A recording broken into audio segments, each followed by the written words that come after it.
bonsoir.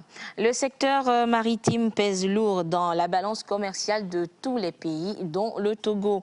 Mais des litiges surviennent fréquemment entre les différents acteurs de l'économie bleue. Comment alors résoudre ces différends?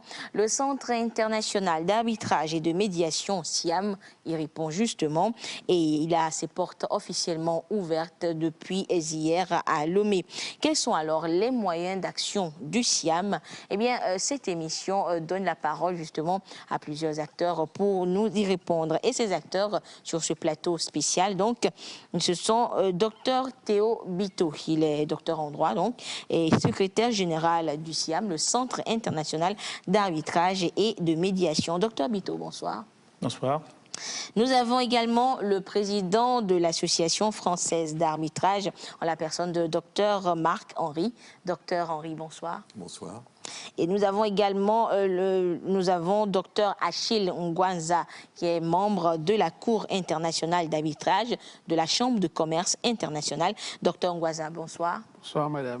Et merci à vous, chers invités, d'être sur ce plateau. Nous allons donc découvrir en détail les actions, le fonctionnement du SIAM. Eh bien, chers téléspectateurs, sachez que c'est depuis hier donc qu'ont officiellement démarré les activités du Centre international d'arbitrage et de médiation à Lomé. Le quitus est donc donné par les autorités du pays pour permettre aux 10 centres d'accompagner les différentes entreprises dans la prévention et la résolution des litiges. Petit rappel ce soir dans ce reportage de Dodo Wari. Plus de 80% des échanges commerciaux se font par la mer et les litiges entre usagers et opérateurs ne manquent pas. Les juridictions étatiques sont constamment mises à l'épreuve, parfois limitées lors des litiges entre opérateurs maritimes ou les entreprises et leurs banquiers.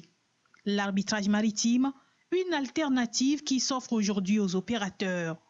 Le Centre international d'arbitrage et de médiation fait office. Quand ils ne vont pas devant la justice étatique, ils vont devant d'autres centres d'arbitrage qui existent ailleurs. Londres, Paris, Rotterdam, etc. Or, le positionnement stratégique du port autonome de Lomé offre un certain nombre de facilités, de perspectives pour que nous puissions régler ce genre de litiges, capter ces litiges-là pour les régler dans notre pays. Les acteurs maritimes et financiers ont désormais le choix entre le juge étatique et les arbitres maritimes. Il ne reste plus qu'à les convaincre à adhérer à l'initiative, d'où ce colloque. C'est pour expliquer la particularité des litiges financiers et maritimes. Discuter, d'accord, avec les uns et les autres de la possibilité d'arbitrer, convaincre les opérateurs économiques de préférer l'arbitrage à la solution du juge étatique. Des arbitres maritimes en appui aux opérateurs, un atout pour atteindre l'objectif, premier centre d'affaires dans la sous-région. À côté des infrastructures, qu'ils soient maritimes, aéroportuaires, routières, à côté de tout ce que nous pouvons faire en termes de dématérialisation des procédures, il faut qu'il existe des structures capables de régler les litiges entre les acteurs de la manière la plus efficace possible. Votre démarche participe à la création de cet écosystème.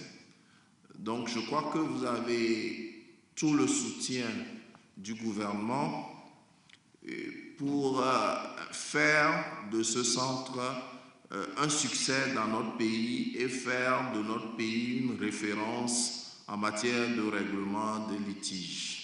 Le Centre international d'arbitrage et de médiation démarre ainsi ses activités avec l'aval de la Cour suprême qui exhorte les arbitres à un professionnalisme sans faille. Voilà donc le lancement officiel des activités du SIAM hier jeudi à Lomé. Alors, docteur Bito, dites-nous pourquoi la création ou disons l'ouverture des portes du SIAM au Togo aujourd'hui? Alors, je voudrais d'abord vous remercier pour l'opportunité que vous donnez à notre association, notre regroupement, pour intervenir sur votre plateau. Et je vous apporte le merci également des autres membres fondateurs dans ce cadre. Alors, revenons à votre question. Je voudrais d'abord dire que c'est le SIAM aujourd'hui qui est créé est une réflexion de longue date, qui date, je crois, autour de 2007, qui a commencé autour de 2007. C'est une réflexion qui a évolué et qui avait besoin de mettre ensemble certaines capacités. Il fallait réfléchir l'association dans toutes ses dimensions. Vous savez, l'Afrique a beaucoup de centres d'arbitrage. Mais le constat qu'on fait au niveau international, la question de la capacité, de la qualité des arbitres se pose toujours au plan international. On dit que l'Afrique n'a pas de personnes qualifiées pour les arbitrages. Et ceci explique d'ailleurs pourquoi les gens, les opérateurs économiques se retrouvent le plus souvent de l'autre côté. Alors la réflexion, c'était de savoir comment on fait pour que ces arbitrages qui vont loin, qui sont des arbitrages à l'origine africaine, qui vont loin, puissent être ramenés et, comment dire, jugés dans nos pays.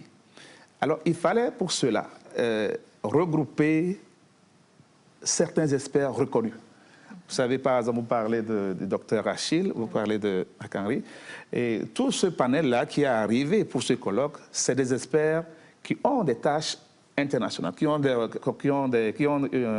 un profil international de l'arbitrage, qui maîtrisent l'arbitrage. Il était question non seulement d'amener des amis de l'Afrique, mais les Africains, pour qu'ils reviennent en Afrique, bâtir quelque chose de solide. Donc ça a pris du temps pour collecter tout ce monde-là, s'assurer que les profils sont les bons profils. Alors, comme on dit, quand c'est prêt, c'est prêt. Maintenant, c'était prêt. Alors, on l'a fait. Pourquoi Lomé? Ça, c'est fondamental pour que les gens comprennent pourquoi Lomé. Et la réflexion, elle a commencé à Lomé, comme je l'ai dit en 2007. Lomé, parce que, d'abord, nous avons des promesses sérieuses en termes de port maritime, en termes de place financière. Lomé, ensuite, parce que nous sommes bien positionnés. Oui. Et il fallait, en fait, arriver à fédérer les gens. Je précise à l'attention de ceux qui nous regardent que ce n'est pas un centre d'arbitrage togolais. C'est un centre d'arbitrage international qui a son siège à Lomé. Voilà. Ça, il faut que ça soit clair. Vous voyez, lui, il est du Cameroun. Il y a certains qui sont du Bénin. Il y a plein de pays qui sont dedans. Donc, c'est en fait cette compréhension qu'il faut avoir. Nous voulons, à long terme, avoir des experts dans l'arbitrage international venant des pays africains et nos amis de l'extérieur pour, en réalité, donner une qualité de l'arbitrage qui permettrait aux gens, aux hommes d'affaires localement, d'avoir confiance. Oui, d'avoir confiance en notre système. Parce qu'il y a ce défaut, ce problème de crédibilité, ce problème de, comment on dit, de croyance, de trust, comme on dit en anglais, avec les centres qu'il y a. Donc, il fallait amener du nouveau, il fallait faire du fort. Donc, vous allez voir dans le colloque, les profils des communicants, les profils de tous ceux qui sont là, c'est des gens d'une envergure nationale. Ce que ça apporte pour le Togo, je voudrais me permettre de faire un certain parallèle avec Paris ou d'autres plateformes de l'arbitrage. Alors, Paris, aujourd'hui, a un certain dynamisme. Les hommes d'affaires sont à Paris parce que les institutions comme l'AFE et le Centre international de Paris ont su faire de la place de Paris une place dynamique de l'arbitrage. Mais ça donne confiance aux opérateurs économiques. Voilà. Imaginez tout simplement que notre institution reçoive le soutien du gouvernement, qu'il reçoive tous les soutiens qu'il faut, qu'on reçoive les conditions législatives nécessaires. Parce que ce projet ne peut pas aboutir s'il n'est pas accompagné par la prise de certaines lois pour changer radicalement la perception de la place du Togo, par exemple, en tant que siège du CIAM. C'est ça qui va attirer les gens. Je voudrais dire que c'est la raison pour laquelle il faut saluer la présence, par exemple, du président de la Cour suprême, du ministre, qui est venu dire le gouvernement vous soutient, l'autre qui est venu dire la justice vous soutient. Voilà. Donc tous ensemble, nous allons créer cette dynamique au niveau togolais pour que les gens viennent, pour que les gens de l'autre côté, dans d'autres États, puissent en fait utiliser ces centres. Il y a forcément un avantage pour le Togo. Tout à fait. Merci beaucoup, docteur Bito. Docteur Achille, vous voulez ajouter quelque chose? Oui, enfin, il a presque tout dit. Je donnerais plutôt le regard de quelqu'un de l'extérieur au Togo sur l'utilité du Siam.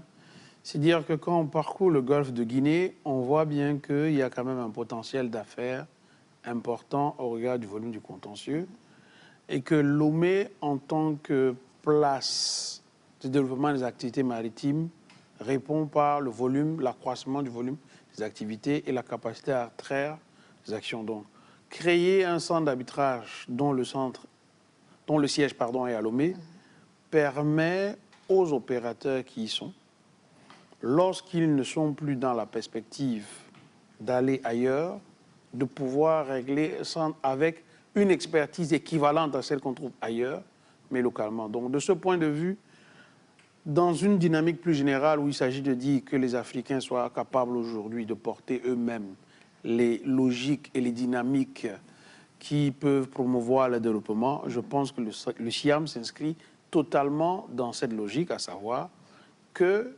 dorénavant, toutes les initiatives de nature à apporter quelque chose de conséquent sur le bon déroulement des affaires soient portées par l'Afrique. Et de ce point de vue, en tant que membre fondateur, je remercie d'abord d'avoir été associé, mais je me félicite également que ce soit une initiative africaine, ce qui n'exclut naturellement pas les compétences venues d'ailleurs, madame. Voilà, tout à fait. Merci beaucoup, docteur Achille. Alors, docteur Henri, vous êtes président de l'Association française d'arbitrage, oui. Nous parlons de gestion des litiges. Alors, ma question, c'est de savoir, dites-nous, quelles sont les causes des litiges, justement, quand on parle du secteur maritime, par exemple? Merci pour l'invitation, d'abord. Et oui, alors le secteur maritime, il faut comprendre qu'il, par essence, il fait intervenir un grand nombre d'opérateurs. Ça a été un peu évoqué dans le reportage tout à l'heure. Vous allez avoir, dans une opération de commerce maritime, vous allez avoir le chargeur, vous allez avoir le transporteur, vous allez avoir le destinataire des marchandises, vous allez avoir le propriétaire du navire, c'est-à-dire l'armateur, vous allez avoir celui qui loue le navire, l'affréteur. Bref, vous allez avoir l'assureur, ce qui est absolument fondamental dans le commerce maritime. Vous allez avoir des banquiers, vous allez avoir les commissionnaires, vous allez avoir les... etc., etc. Donc, c'est un commerce, c'est une économie qui, par essence, fait intervenir beaucoup d'acteurs et donc beaucoup de relations commerciales. Et qui dit relations commerciales, ça fait partie des affaires, comme le rappelait Philippe Delbecq, le professeur, tout à l'heure dans son allocution. Eh bien oui, les litiges, ça fait partie de la vie des affaires. Et donc, entre tous ces acteurs, vous avez des litiges qui vont porter sur le fait que le navire arrive avec retard au port de déchargement, parce que les marchandises transportées arrivent et sont débarquées de manière défectueuse, etc., etc. Vous avez une multitude possible de litiges. Ces litiges, ils doivent trouver une solution. Tout à fait.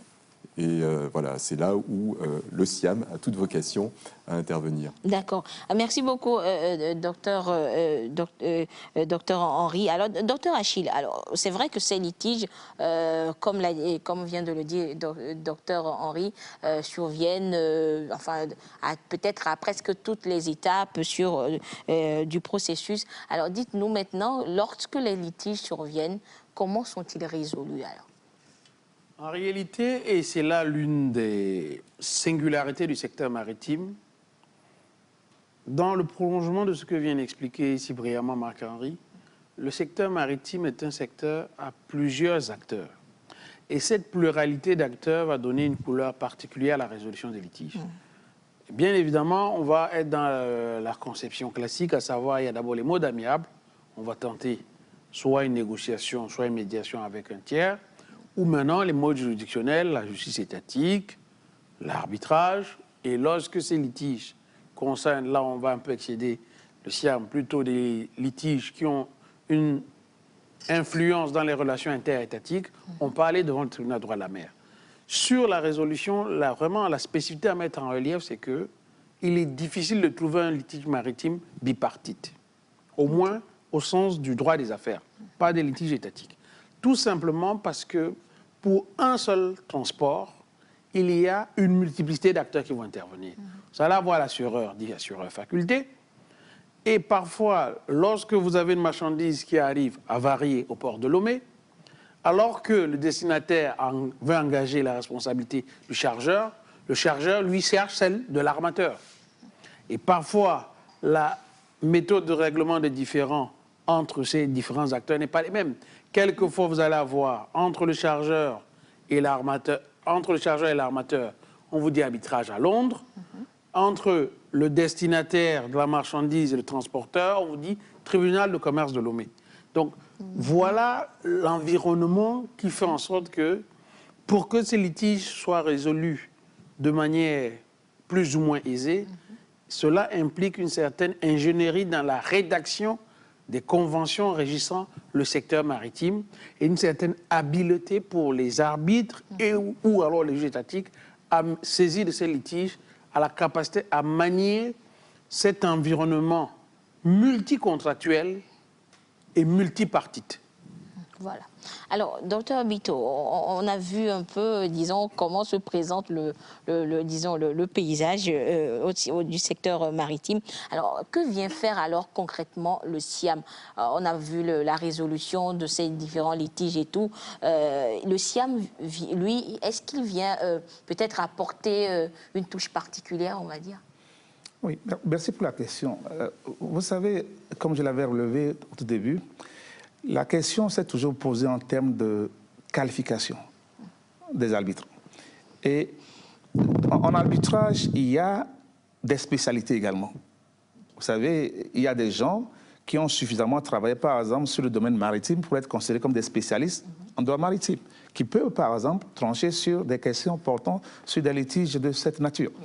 Donc, il est question pour le SIAM d'apporter la qualité en termes d'arbitre, la qualité en termes de gestion du centre d'arbitrage, des centres d'arbitrage, du process, de tout le process, parce que ça fait partie des éléments qu'on nous reproche au plan international.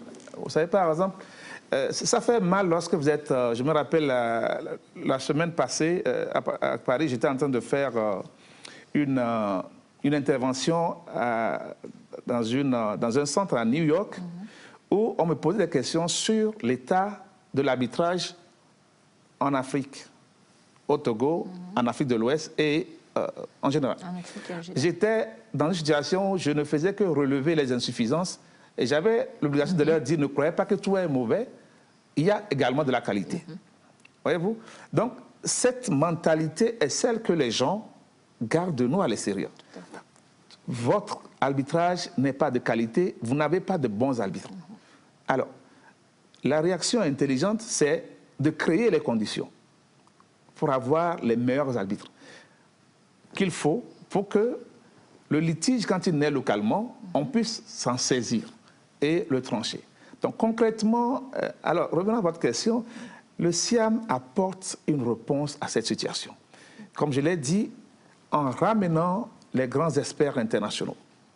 Si vous jetez un coup d'œil un peu dans un livre qui a été fait à l'occasion de l'événement, vous allez voir cette liste de personnes qui se sont déplacées sur Lomé pour le lancement de cet événement.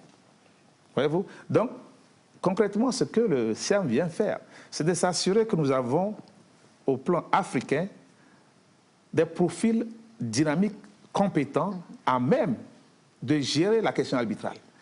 Parce que l'arbitrage aujourd'hui, quoi qu'on dise, ne devient arbitre qui veut. C'est un domaine complexe qui se complexifie chaque jour. Ce n'est pas parce qu'on est professeur d'université, ou on est avocat, ou on est docteur en droit, ou on est magistrat, qu'on est arbitre, ou bien qu'on maîtrise le process. Voyez-vous, des gens comme Achille ont fait des années. Achille, il boit ça chaque jour. Donc c'est sa vie. L'arbitrage, vous devez le posséder. Lui-même, il est le président de cela. C'est ça, c'est ça la réalité. On ne peut pas faire comment on appelle, du tourisme en arbitrage. Donc, il est question maintenant de poser les cadres de l'arbitrage en Afrique pour qu'on sache identifier la qualité, pour renverser cette perception que l'extérieur a sur ce qui se fait en Afrique. Oui, en Afrique, nous avons des gens qui peuvent produire... Qui ont de la compétence. Des arbitrages de qualité, arbitrage maritime, arbitrage financier. Et je voudrais bien préciser que, bien que nos domaines, le domaine de compétence, le domaine comment on dit, exposé ou présenté du SIAM, soit l'arbitrage maritime, l'arbitrage financier, nous couvrons plusieurs domaines. Nous ne sommes pas fermés. C'est un centre d'arbitrage qui a vocation à dire le droit. Donc, construction, tout ce que vous voulez. Mais, je précise, nous ne voulons pas traiter de certaines questions qui ne relèvent pas d'un certain niveau. Par exemple, vous ne voyez pas le centre SIAM en train de traiter des questions de loyer. On ne traitera pas. Nous avons, si, avec la permission d'Achille, bien sûr. Oui, nous avons au niveau du SIAM, pour que votre contrat qui se retrouve en litige soit traité par le SIAM, il faut avoir un minimum de 100 millions de francs CFA, c'est ça, en litige. En fait, il faudrait que l'enjeu financier du litige soit d'une valeur d'au moins 100 millions. Alors pourquoi? Et c'est l'un des points essentiels sur lesquels le SIAM se démarque, car c'est sous réserve de mes connaissances avec les limites qu'elles peuvent avoir. Mais j'ai quand même la faiblesse de penser que j'ai fait presque tous les pays de l'espace OHADA. C'est le seul centre qui se fixe un plancher minimal pour sa saisine. Et pourquoi? Parce que d'abord, les secteurs de pointe sur lesquels nous nous positionnons ne sont pas des secteurs sur lesquels nous voulons gérer des litiges modestes, car le principal objectif aujourd'hui, c'est de capter une part de marché dans des secteurs où l'Afrique est inexistante et de créer de la valeur ajoutée sur place. Gérer des litiges de 20 millions, on n'a rien contre les personnes qui en ont. Simplement, en termes de potentiel d'affaires et de répercussions fiscales, les enjeux sont moindres. Parce qu'il faut bien comprendre qu'une procédure d'arbitrage dont le siège est en Afrique, ce n'est pas qu'un enjeu juridique. C'est un enjeu financier. Prenez ce colloque. Il faut voir simplement combien il y a eu de flux d'argent entre le Togo et l'étranger pour nos billets d'avion, les hôtels, les restaurants. Et si d'aventure on avait eu un événement en plusieurs langues, il aurait fallu ajouter la traduction, la location des véhicules. Quand vous faites la somme de tout ce qui a été dépensé, rien que sur ce colloque, on tourne facilement à 5 millions en 2 jours. Donc vous comprenez que, imaginez s'il y a des procédures internationales, il y aura la location des salles, les sténotypistes. Je peux vous dire, je parle là sous le contrôle de Marc Henry, il sait bien ce que Paris tire en termes de dividendes parce que beaucoup de procédures arbitrales s'y déroulent. On sait qu'en 2011, lorsque le décret français est adopté, c'est en partie parce que la CCI envisage de mettre son siège à Genève et qu'on se dit attention. D'ailleurs, une association a été créée à cette occasion, Paris Place d'Arbitrage, pour faire un plaidoyer pour défendre la place de Paris auprès des autorités françaises, comme le disait Bito tout à l'heure, de sorte qu'il y ait un accompagnement de l'État. Donc l'enjeu, il est clair. Le SIAM vient aujourd'hui se positionner comme un centre d'arbitrage qui veut prendre des parts de marché à l'international et assume totalement cette position, d'où le plafond minimal. Si vous voulez vraiment être dans les grands dossiers, venez vers nous. Nous sommes disposés à vous apporter la solution, comme le font les autres ailleurs, avec les mêmes standards en termes de qualité. Voilà, et minimum 100 millions. Oui. Voilà. D'accord. Alors, docteur Marc-Henri, nous parlons d'arbitrage, justement, mais lorsque on vous entend parler, c'est vrai qu'on parle d'arbitrage, donc on parle d'arbitre. Alors, nous, on veut comprendre, le téléspectateur qui nous regarde ce soir, bon, il n'a pas fait le droit, forcément, donc il ne comprendra pas, mais peut-être en des termes un peu plus simples, qui appelle-t-on arbitre quand on parle d'arbitrage? Eh bien, alors, dans l'arbitrage, les arbitres, ce sont les juges. Un arbitre, c'est un juge privé. Ce sont donc l'arbitrage, c'est la justice historiquement des marchands, c'est-à-dire que les marchands ont souhaité que leurs litiges soient traités par des spécialistes. Et donc, à ce titre, ils ont créé une justice privée. L'intérêt, c'est de pouvoir contribuer à la constitution du tribunal arbitral. Et donc, les arbitres, ce sont des juges privés. Si vous allez devant des magistrats judiciaires, des magistrats étatiques, ces magistrats, vous ne les choisissez pas.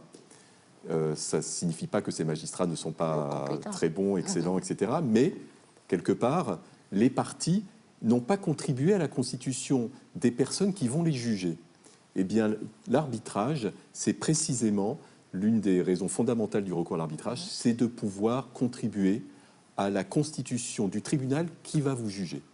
Donc des arbitres, ce sont donc des juges privés. Et alors, c'est une charge qui est importante pour les juges privés, et c'est pour ça qu'ils sont astreints des obligations d'indépendance, d'impartialité qui sont fortes.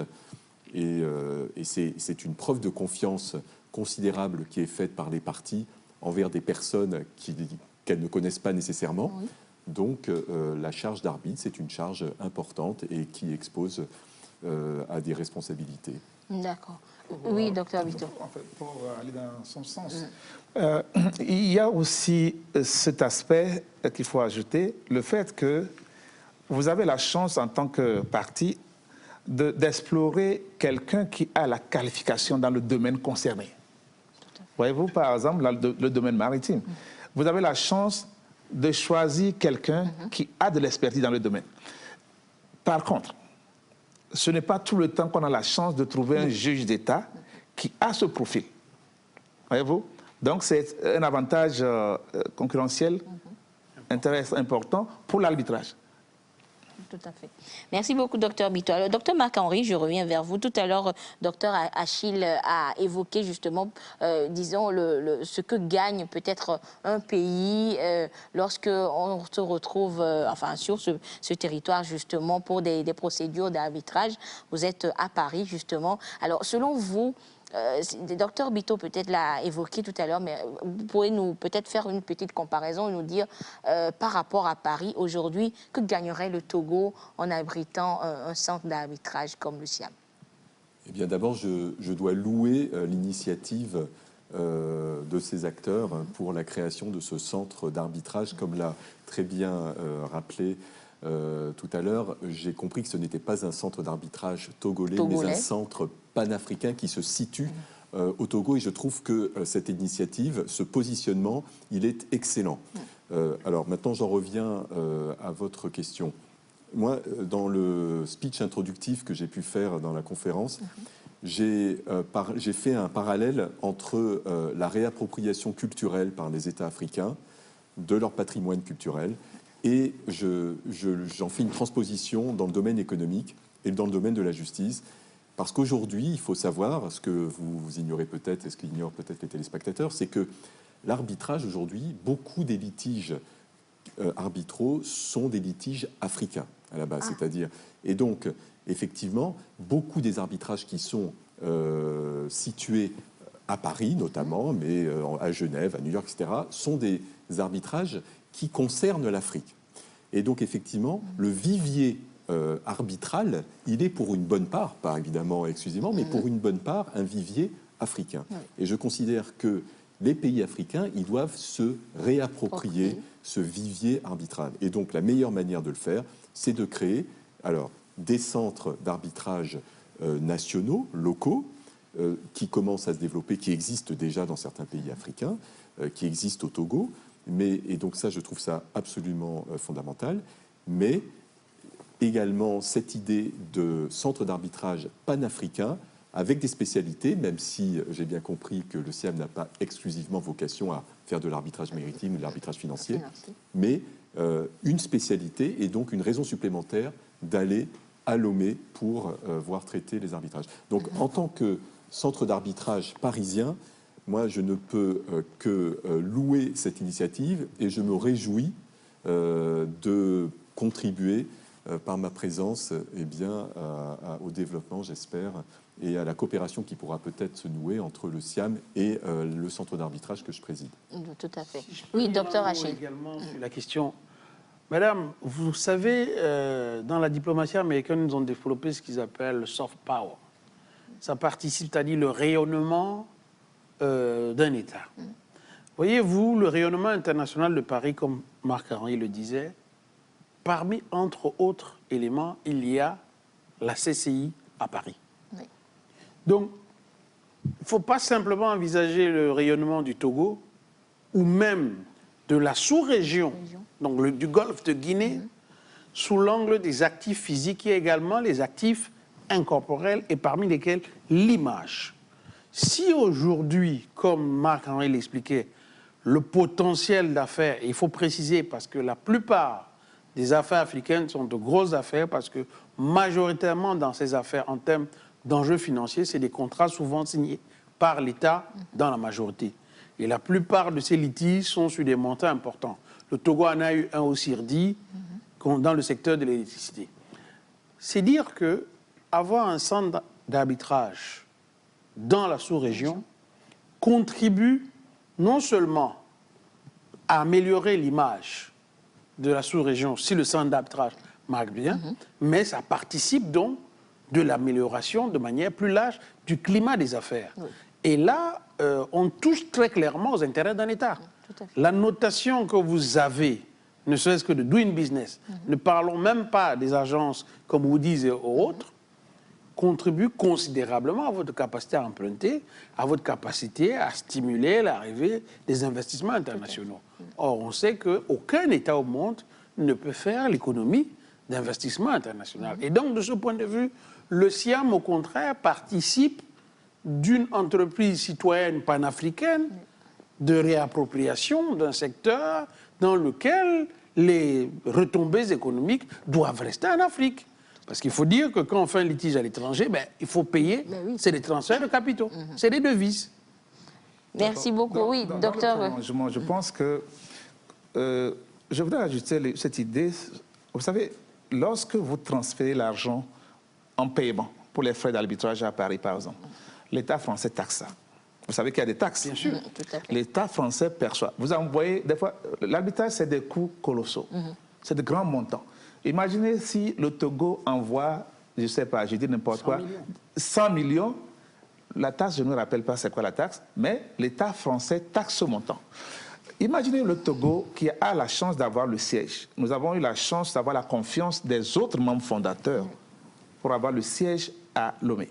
Alors, imaginez tous ces flux financiers qui portent sur les affaires. Les gens qui ont choisi le SIAM comme le centre d'arbitrage, l'institution d'arbitrage, et qui envoient l'argent au Togo pour payer les frais. L'État a ces taxes. Même sur les gains, enfin, comment on dit, le litige, quand les condamnations, il y a des frais là-dessus. Donc, c'est des flux financiers qui viennent. Concrètement, il faut seulement voir ça en termes de confiance du monde des affaires. Oui. Parce que, comme je l'ai dit, personne ne va dans un pays où il n'a pas les garanties. Voyez-vous, la chance avec une institution comme le SIAM, c'est que les conditions de confiance avec la communauté internationale en termes d'affaires est établie. Puisque vous voyez dans le SIAM, comme je l'ai dit tout au début, en termes de perception, des gens qui sont à l'international, qui ont fait leur preuve à l'international. Vous pouvez aujourd'hui aller sur Internet, taper les noms qui ont été des personnes qui ont été amenées à Lomé d'une manière ou d'une autre. Vous allez voir que ces messieurs ont des traces sur Internet en termes d'arbitrage. Donc, ils s'y connaissent. Donc, c'est ces messieurs-là qui vont contribuer à cette perception positive, qui vont faire que les affaires vont venir. Et comme je l'ai dit, forcément, l'État fera des gains. D'accord. Docteur Marc-Henri. Oui, je rajouterai, parce que dans votre question, vous disiez, est-ce que vous ressentez ça comme une concurrence ? En fait, pas du tout. C'est pas une concurrence. Je ne sens pas du tout, je ressens pas du tout la création du SIAM comme un concurrent de l'AFA à Paris. Au contraire, on a tous un intérêt à promouvoir l'arbitrage. Et en fait, je pense que le SIAM, il va contribuer à faire venir à l'arbitrage des acteurs économiques qui n'y venaient pas parce que, effectivement, le centre d'arbitrage allait être en Europe ou ailleurs. Et donc, au contraire, on n'est pas du tout des concurrents, mais on contribue tous à un projet plus grand qui est celui du développement de l'arbitrage international. D'accord. Mais docteur Bito, justement, le docteur Marc-Henri l'a si bien dit, c'est vrai que ceux qui allaient, par exemple, si je prends l'exemple de la chambre d'arbitrage de Paris, de Londres, de Hong Kong, et ceux qui allaient, c'est vrai que peut-être des Africains qui allaient vers là et qui restent en Afrique, mais pour ces centres-là, c'est du manque à gagner. Est-ce que cela ne voudra pas dire forcément qu'il y a une certaine concurrence? Non. Vous savez, je ne vois pas ça en ces termes. Okay. Cela ne veut pas dire qu'on a un centre de SIAM est un centre panafricain ne veut pas dire que les arbitres sont tous africains. Si la compétence, par exemple, et que les partis le proposent dans une affaire, il viendra faire le truc, il viendra faire son deal et il va rendre justice, donner la sentence, sans problème. Ce n'est pas, nous ne voyons pas ça en termes de concurrence, mais en termes de complémentarité. Parce que, forcément, on peut avoir, par exemple, un arbitrage du SIAM qui a pour le siège, par exemple, dans un autre pays. Et ça peut être à Paris, voyez-vous. Parce que ce que je voudrais ajouter, c'est que le SIAM, quand j'ai dit l'Afrique, ça va couvrir aussi les zones anglaises. Oui. Voyez-vous. Donc, moi, je ne vois pas. On va se compléter. Nous avons un avantage en tant qu'Africains, c'est que on ne peut pas faire l'habitat sans une connaissance culturelle. Nous, par exemple, nous pouvons apporter cette connaissance culturelle à la réflexion mondiale de l'arbitrage. Parce que cette question se pose. Nous avons des fois, parce que quand vous avez l'expérience, par exemple, vous assistez aux audiences, ou vous participez en tant que conseiller ou en tant qu'arbitre, moi, personnellement, des fois, je décèle plutôt une incompréhension qui est due à la méconnaissance de la culture. Parce qu'il y a des choses qu'on dit, je me rappelle dans une affaire où on était impliqué, on expliquait au juge que ça se passe comme ça. Le juge, dans sa culture, ça n'avait pas de sens. Il ne comprend pas comment ça peut se passer comme ça. Et pourtant, ce sont les réalités du terrain. Ce sont les réalités du terrain. Donc ça veut dire tout simplement que nous allons travailler en complémentarité. Aujourd'hui, nous avons un répondant. Nous allons travailler avec eux. Nous travaillons avec tous les centres. Il est là, Achille est là, lui il est là, le CIRDI, et puis tous ces centres-là, nous sommes en collaboration.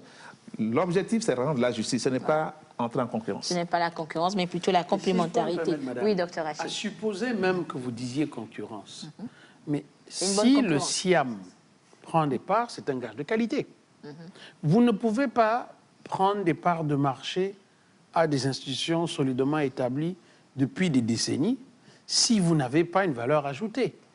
Donc je dirais que si on part sous la concurrence, on va faire du darwinisme. Seuls les forts resteront en place. Donc le SIAM, pour qu'il puisse réellement vivre, il faut qu'il s'érige au standard de ceux qui sont les meilleurs. Voilà. Il ne faut pas avoir peur d'entrer dans un marché en se disant « je vais prendre des parts de marché de l'autre ». Il faut se dire « il faut que j'ai un niveau d'exigence en termes d'excellence équivalent à ce qui se fait de mieux ». Et à ce moment, c'est le marché qui décide. Donc, de ce point de vue, moi, je n'ai pas d'inquiétude sur le fait que le SIAM pourrait diminuer le nombre de dossiers à Paris, à Hong Kong ou à Londres. Il va faire des jaloux, on va dire. Qu'il fasse des jaloux, mais c'est la rançon des beaux. D'accord. Alors, docteur Achille, justement, je reste avec vous. Nous parlons d'arbitrage et on a compris donc que l'arbitrage engrange des coûts colossaux. Alors, mais le SIAM veut fournir une justice privée, de proximité rapide, efficace et surtout à coût réduit. Alors, comment cela va se faire? Alors, à coût réduit. Adéquat. Bon. Pas réduit. Parce que dire à coût réduit, ça devient... Il y a une petite musique de justice low cost qui me gêne. À coût adéquat, ça veut dire des coûts proportionnels au litige et à l'environnement. Tout à l'heure, on vous a dit que notre règlement d'arbitrage prévoit un plancher minimal de 100 millions. Mais ce qu'on ne vous a pas dit, c'est que notre barème de rémunération des horaires, autant il n'est pas aussi élevé que celui, par exemple, de la CCI à Paris, dont je suis membre, autant il correspond au barème, il n'est pas inférieur à celui de la CCJA, par exemple. Donc, on a essayé de trouver la bonne mesure entre le marché local, la rémunération des experts internationaux qui sont souvent payés à un certain niveau, et on a essayé de trouver la bonne adéquation de sorte que les opérateurs locaux ne trouvent pas nos prestations à un niveau exorbitant sur le plan financier et en même temps qu'on ne soit pas à proposer des honoraires aux arbitres dérisoires par rapport à ce qu'ils reçoivent. Parce qu'il ne faut pas oublier que même si on dit que l'arbitrage, c'est des sommes colossales, et Marc-Henri le sait autant que moi, il y a aujourd'hui toute une controverse sur le coût de l'arbitrage. Et de ce point de vue, ce n'est pas seulement les arbitres, souvent c'est plutôt la responsabilité des conseils. Quoi qu'il en soit, Le fait est que l'objectif, c'est de pouvoir attraire. Et si vous avez par exemple peur des coûts, si le SIAM s'est fixé un plancher minimal de 100 millions, ça veut dire aussi que c'est ceux qui sont capables de payer qu'on vise. Oui. Et par rapport à la concurrence que vous disiez, donc aux autres centres d'arbitrage existants qui sont dans une stratégie purement nationale, on les laisse ce marché-là. Oui, docteur Marc-Henri. Sur le coût de l'arbitrage, c'est vrai que c'est important pour convaincre les acteurs de recourir à l'arbitrage. C'est vrai qu'il y a cette question du coût qui revient de manière récurrente dans l'arbitrage. Mais il y a deux choses qu'il faut savoir. Comme l'a rappelé Achille fort justement, en général, 80% des coûts de l'arbitrage, ce sont les frais d'avocat. C'est un chiffre que l'on retrouve, je sais, assez fréquemment. Donc c'est pour vous dire que ce n'est pas les frais de l'institution d'arbitrage, ce n'est pas les honoraires des arbitres, c'est essentiellement les honoraires des conseils. Et puis, d'une manière, et ce qu'il ne faut pas aussi oublier quand on apprécie les coûts d'arbitrage, c'est que normalement, un arbitrage, ça s'arrête à la sentence, à la décision qui est rendue par les arbitres. Ça ne va pas au-delà, il n'y a pas d'appel, normalement. Donc, c'est aussi une manière quand même, au bout du compte, de minimiser le coût d'un contentieux, parce que, à la différence des contentieux qui sont devant les tribunaux, d'abord, la justice est quand même rendue plus rapidement, en général, que devant des tribunaux judiciaires, et puis il n'y a pas l'appel, il n'y a pas le recours en cassation, etc. Donc ça, il faut en tenir compte également. Oui. Je souhaite aussi ajouter également qu'il y a forcément des économies sur les coûts. Vous savez, par exemple, si un pays africain a un arbitrage à Paris, par exemple, vous voyagez avec les conseils, vous prenez les hôtels là-bas, vous prenez le temps qu'il faudra, tout ce qu'il faut, les visas, tout ça là, voyez-vous. Versus, par exemple, choisir un siège en Afrique, par exemple. Les coûts, forcément, les coûts des frais d'hôtel ici sont forcément moins chers qu'à Paris. À Paris. Ou bien. Donc, avec la même compétence. Oui. Donc, quand vous faites la comparaison, pour un même contrat qui se retrouve à Paris, et un autre qui se retrouve, le même se retrouve ici, quand vous faites le coût, forcément, vous payez moins ici, puisque ces frais-là que j'ai énumérés sont revus à la baisse. Oui, tout à fait. Si je peux ajouter quelque chose, c'est que les locaux du SIAM sont superbes. Donc c'est une raison supplémentaire. C'est une raison supplémentaire pour aller vers le SIAM. Vous comprenez l'exigence internationale qu'on a voulu respecter les standards qu'on retrouve ailleurs. Alors, Dr Bito, je reste avec vous depuis hier. Donc, le colloque se tient à Lomé. Alors, dites-nous de quoi il a été question, parce que nous sommes vendredi, donc le lendemain est le dernier jour du colloque. Alors, de quoi a-t-on parlé durant ces 2 jours de lancement officiel quand même des activités du SIAM? Ça va être difficile de faire la liste. Hein. Bon, pas une liste exhaustive, mais quand même un résumé. Alors, je voudrais préciser que la création formelle, ou bien le LAG qui a créé le SIAM, était le 25 mai 2019. 2019, oui. Tout à fait. Et puis, bon, ça traînait avec tout ça. Avec pandémie, la crise tout ça, là. liée à la Covid. Oui, la Covid, tout ça là. On n'a pas pu faire le lancement. Donc, on s'est retrouvés aujourd'hui. Ça a donné le temps de la réflexion pour voir qui devait venir. Parce que les objectifs étaient fixés, clairement. Qui devait venir pour donner pour faire ce lancement dans la qualité. Et nous avons, alors revenons à votre question, nous avons choisi des profils avec des thèmes très techniques. Et vous, les gens qui sont venus ont exposé des thèmes très techniques pour justifier, pour plutôt expliquer les défis que le centre s'est donné. Donc, forcément, vous avez toute une panoplie de spécialistes qui sont arrivés. Je ne voudrais pas citer les thèmes parce qu'il y en a tellement, je ne sais même pas par où commencer. La plupart, nous sommes tous ici, nous avons communiqué, nous avons traité des thèmes. Oui. Donc, je ne sais pas par où commencer.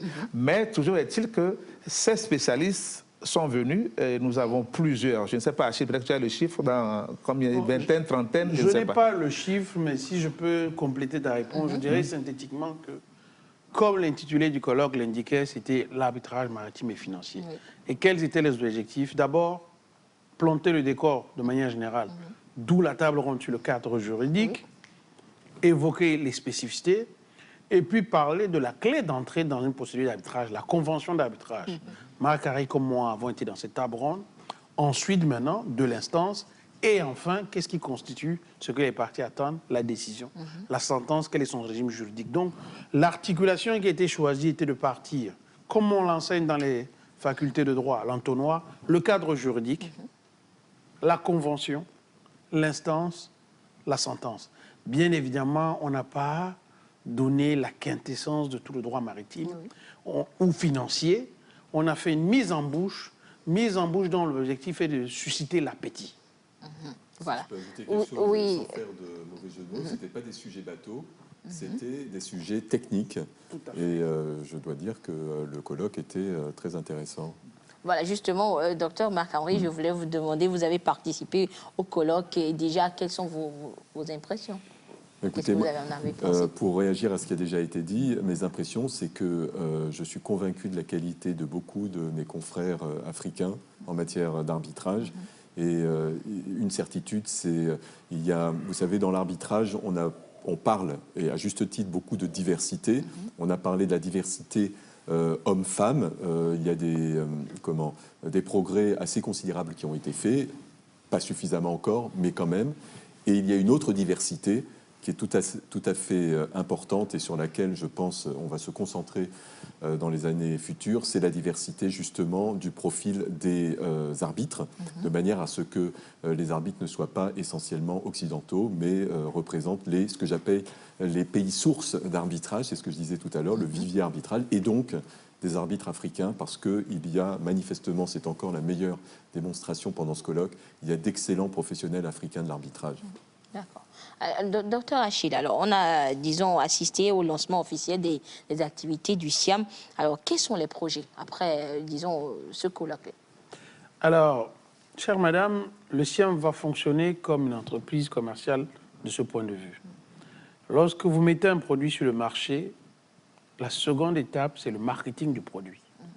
Donc, le SIAM, aujourd'hui, se fixe la mission à court et moyen terme, d'abord de se faire connaître par tous les potentiels utilisateurs de son offre de service en termes de règlement des différends, mais également de vendre cette offre pour qu'on soit reconnu.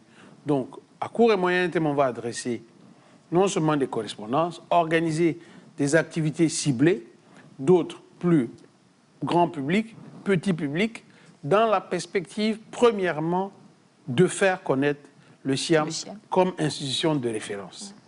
Deuxièmement, je dirais même parallèlement, il s'agira de constituer un vivier d'experts reconnus qui vont asseoir la crédibilité du SIAM, de sorte que quiconque met une clause SIAM sait que, sauf pour lui de décider de s'adresser à un arbitre qui n'est pas sur la liste, ce qui est parfaitement ouvert et permis, puisque c'est un standard international, s'il s'adresse à la liste SIAM, il y trouvera des personnes qualifiées. Donc, on va entrer dans un cercle vertueux de vente des produits du SIAM.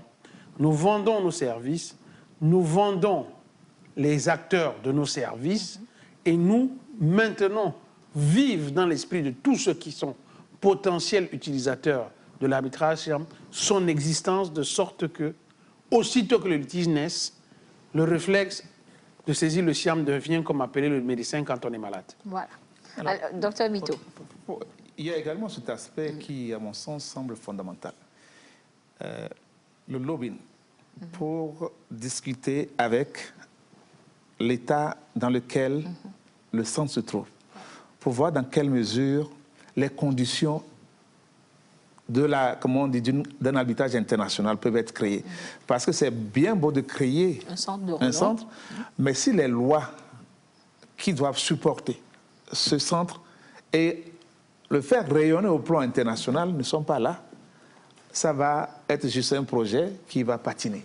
Donc, fondamentalement, le gouvernement togolais, Dieu merci, il est ouvert à l'idée d'accompagner le centre, mais très rapidement discuter avec les acteurs pour voir quel type de loi créer pour que l'environnement soit arbitration friendly, pour que l'international, les hommes d'affaires internationaux voient favorablement cette institution.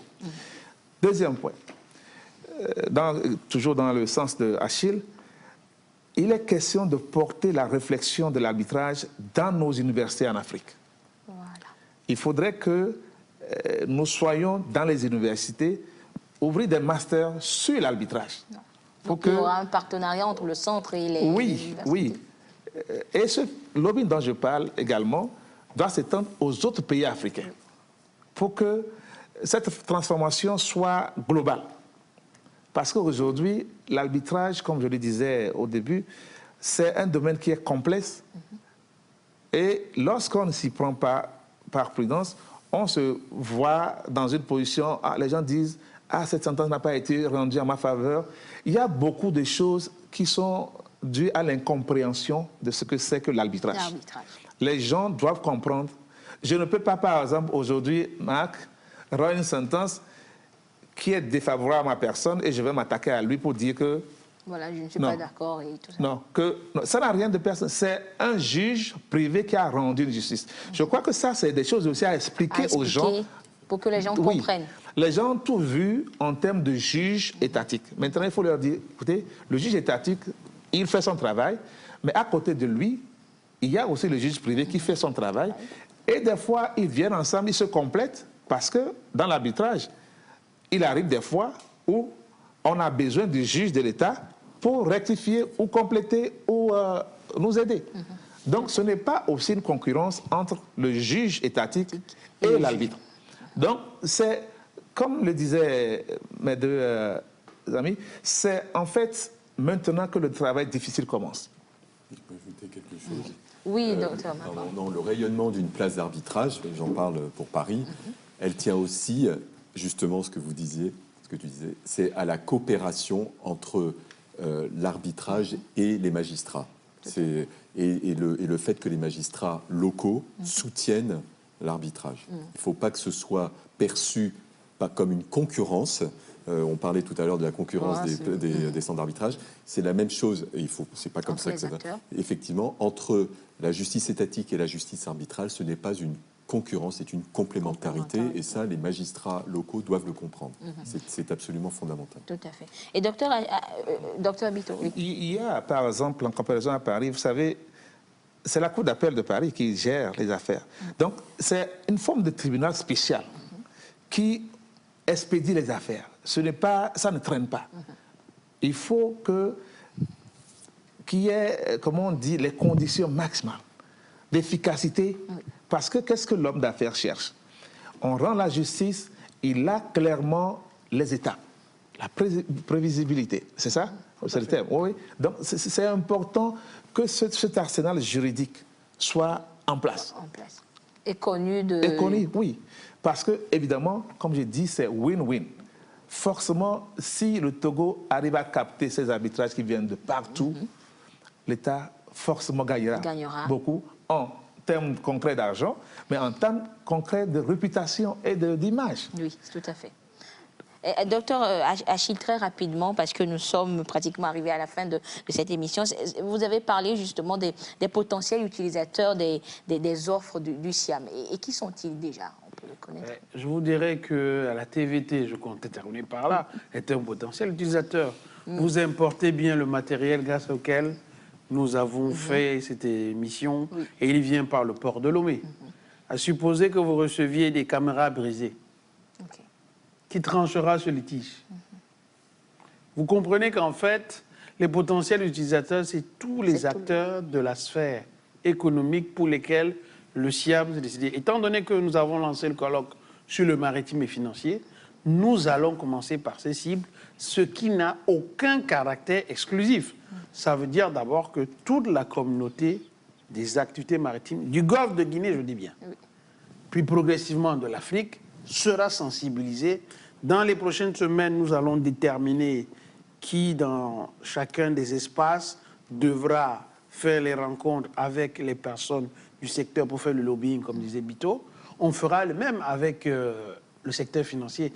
Gardez à l'esprit que le Togo abrite quand même le siège de la BOAD et le siège de la BDIC, qui sont des institutions à la fois de l'UEMOA et de la CEDEAO. Qui plus est, l'un des plus... Vous avez encore des banques les plus importantes privées Je ne les citerai pas pour ne pas faire de publicité. Les autres sont des institutions publiques, donc ça ne pose pas de problème en soi. Mais quand vous regardez le simple fait que ces institutions sont installées ici, donc c'est une capacité de gravitation pour ceux qui sont à côté. Et donc, partant de Lomé, non pas sur Lomé, partant de Lomé, on va essaimer toute la sphère maritime, toute la sphère financière, et puis progressivement, on va définir nos cibles de sorte qu'on puisse très clairement saisir le positionnement du SIAM. Mais dans tous les cas de figure, c'est les acteurs portuaires, c'est les armateurs, c'est les chargeurs, c'est les assureurs, c'est les banquiers, c'est ceux qui travaillent sur la bourse. Marc-Henri a son intervention portée sur les opérations boursières. C'est les marchés financiers, toutes les transactions qui s'y font, c'est même les transactions bancaires. Voilà. Parce que la finance, au sens large, inclut le boursier, les transactions bancaires et les opérations sur les marchés financiers. C'est en gros vous dire deux choses, la finance et l'économie bleue. D'accord. Merci beaucoup, Dr Achille. Merci chers invités, d'être passés sur ce plateau, nous faire découvrir le SIAM. Mais avant de vous laisser repartir, ne vous inquiétez pas, Dr Bito, nous allons vous donner la parole pour le mot de fin. Mais nous allons commencer avec Dr Marc-Henri, justement. Alors, peut-être, docteur, votre mot de fin, peut-être des souhaits pour le SIAM.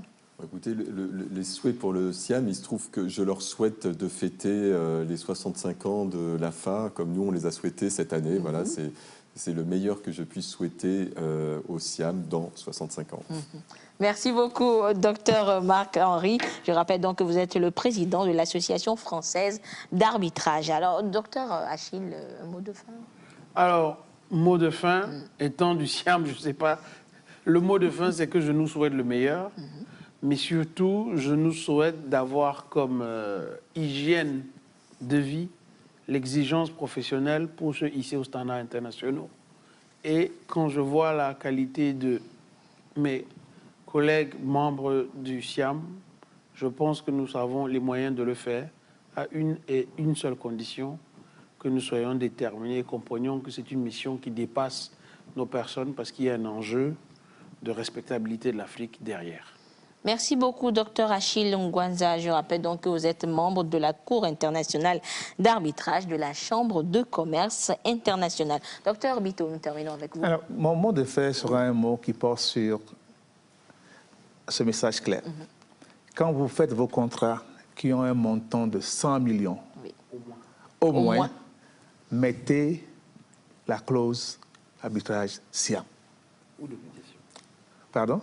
Ou même de médiation également. Ou de médiation. Ou de médiation. C'est mon mot de fin. C'est comme ça que vous vous invitez dans la juridiction du SIAM. Mettez, nous avons les documents, mettez juste la convention SIAM en termes d'arbitrage et de médiation. Merci beaucoup, docteur Théo Bito. Je rappelle donc que vous êtes le secrétaire général du Centre international d'arbitrage et de médiation. Voilà donc, chers téléspectateurs, vous connaissez mieux encore, vous avez découvert ce que présente, ce qu'offre le Centre international d'arbitrage et de médiation qui a officiellement démarré ses activités au Togo.